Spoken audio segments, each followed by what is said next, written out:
Hello mga amigo, kakabiga, it's me, Jan TV Vlogs, and welcome to my YouTube channel.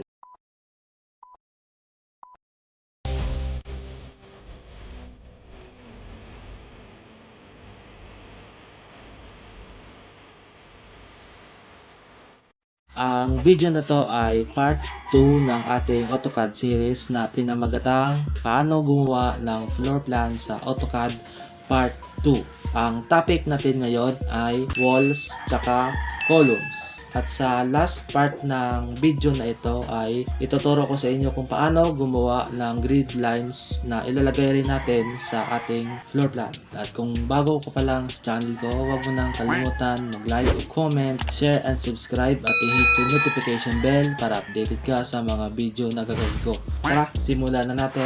Andito na nga tayo sa ating AutoCAD mga amigo kagmiga. Mabilisan lang to dahil baka mapuno yung storage ng phone natin at di tayo makapag-video.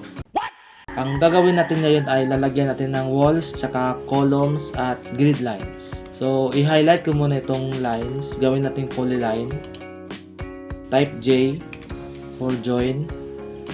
Yan, naka-join na siya. Tapos, magta-type ako ng O. Stands for offset. Tapos, magta-type tayo ng size ng CHB which is 0.1. Space. Click lang natin paloob, left click paloob, tapos left click lang natin dito sa left side, tsaka dito sa baba, dito rin sa left side, at sa itaas, at sa left side. Meron na tayong walls. Ang next yung gagawin ay itatrim natin yung sobra. Type TR space.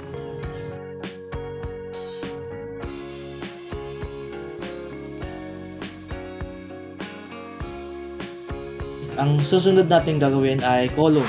Sa columns, ang size ng columns na gagamitin ko ay 0.20 by 0.30. Magta-type ako ng REC, stands for rectang. Ito. I-drag muna natin yung mouse, tapos magta-type lang ako ng D, space.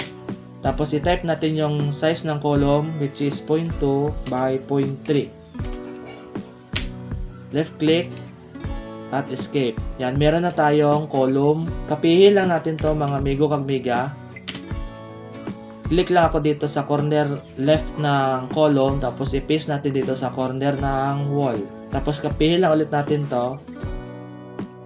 Hanapin ko lang dito yung midpoint, tapos i-paste ko dito. Tapos hanapin ko rin dito ulit yung corner, tapos i-paste ko dito sa right side. Tapos dito rin, may column din kasi dito.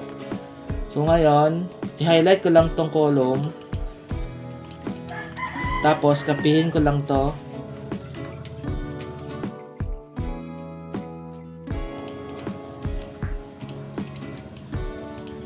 I-move lang natin mga amigo kagmiga sa loob. Yan, tapos i-trim ko na lang yung sobra.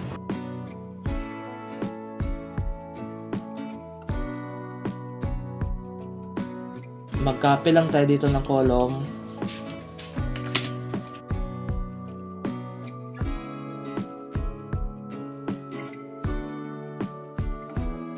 Tapos itong column, ilagay natin dito sa gitna. Yan. I-click ko lang tong column, tapos magta-type ako ng extend. Type EX space. Click ko lang tong line para mag-connect siya sa column. So next, kapihin ko ulit itong column.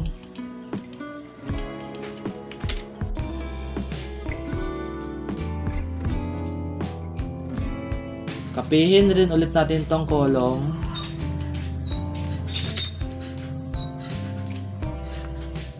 Paste natin dito sa labas. Yan. Dito rin. May column rin dito. Tanggalin ko rin tong line sa loob. Tapos ito, i-move ko daw dito sa may corner ng column. Ang next kong gagawin ay gagawa tayo ng grid lines. Sa grid lines mga amigo kagmiga, gagawa tayo ng layer. LA stands for layer.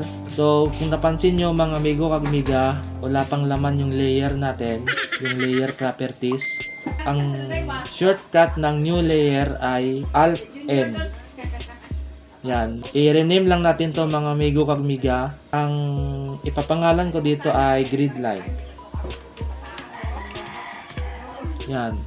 Tapos, palitan natin ng kulay.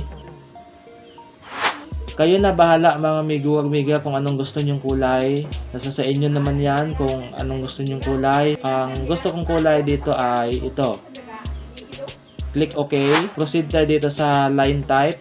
Click lang natin tong line type. Kung napansin nyo, meron ako ditong nagawang line type. So ito na yung gagamitin ko, pero tuturuan ko kayo kung paano mag-load ng line type. Click lang natin itong load. Halimbawa, gagawa tayo ng hidden line. Dito, sa hidden line, maraming iba't ibang klase hidden line dito nakaloob mga amigo kabibiga. Hahanapin lang natin dito yung hidden line. Nasa letter H siya. Yan, hidden, hidden 2, hidden times 2. Yung hidden lang yung pipiliin ko. Click OK. Andito na siya sa choices mga amigo kagmiga. Nakadepende rin sa inyo kung pipiliin nyo hidden or center 2. Sa part ko is center 2. Center 2 yung pipiliin ko para akma siya sa grid lines. Click lang natin tong center 2 tapos click OK. Nagpalit na yung line type niya. Naging center 2. Proceed naman tayo dito sa line weight. Sa line weight, ito yung kapal ng lines. Pero din dito iba't ibang klaseng kapal ng line weights. Sa akin ay i-select ko na lang yung sa 0.00 yung kapal ng grid line dahil wala naman yung thickness. Ang nilalagyan ko lang ng thickness ay yung walls, saka columns, mga electrical wirings, conduits, yung mga rebars, merong mga line weight nun. I-select lang natin sa 00. Tapos click OK. I-close na lang natin yung layer properties. Pero bago natin i-close, i-select ko muna itong grid line kasi ito yung gagamitin ko. Close na natin yung layer properties. Magki-create lang ako dito ng line. Type L space. Tapos i-highlight ko tong line na ginawa ko, reference line. Punta ako dito sa layers. Tapos pipiliin ko yung ginawa nating grid line. Ito siya. Yan. Kung napansin nyo mga amigo kagmiga, nagpalit na siya ng layer. Yan yung dahilan kung bakit ginawa natin yung grid line. Hindi pa dito nagtatapos mga amigo kagmiga dahil mag-a-adjust pa tayo dito ng size sa line type. From 1, palitan natin ng 0.005. Enter. Kung napansin nyo mga amigo kagmiga, lumabas na yung texture ng hidden line. Meanwhile, Type O, space, 5, space.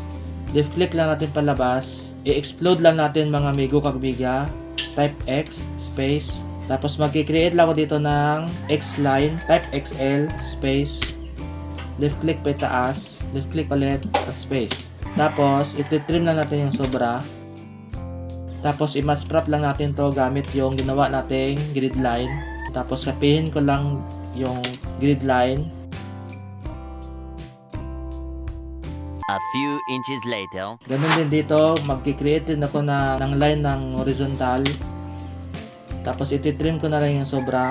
I-match prop ko ulit gamit yung grid line. Tanggalin lang natin tong reference line. Type E, stands for erase. Yan. Tapos i-copyhin lang ulit natin to.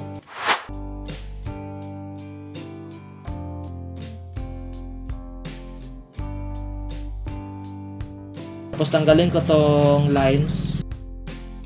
A few inches later. Na ilagay ko na yung mga grid lines. Lagyan natin ngayon to ng mga bilog para sa paglagyan ng callouts. Sa paglagyan ng mga letters at numbers. Type C stands for circle. Magta-type ako ngayon ng 0.2 space. Yan. Tapos i-match prop natin ngayon yung circle para magkasing layer sila ng grid line. I-move natin dito sa grid line.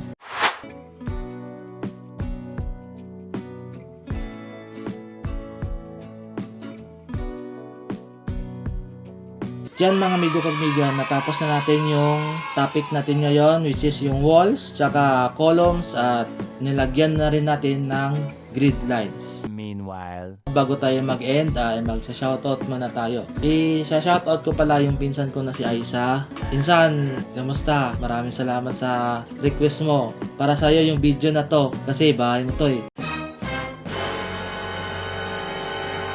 So maraming salamat at God bless. Yon, mga amigo kamiga, salamat sa panonood. Give this video a thumbs up kung nag-enjoy kayo at kung may natutunan kayo. Kung gusto nyo ma-shoutout sa next video, mag-comment lang kayo sa baba with hashtag JohnTVVlogs pa shoutout. Maraming salamat sa panonood. Bye-bye!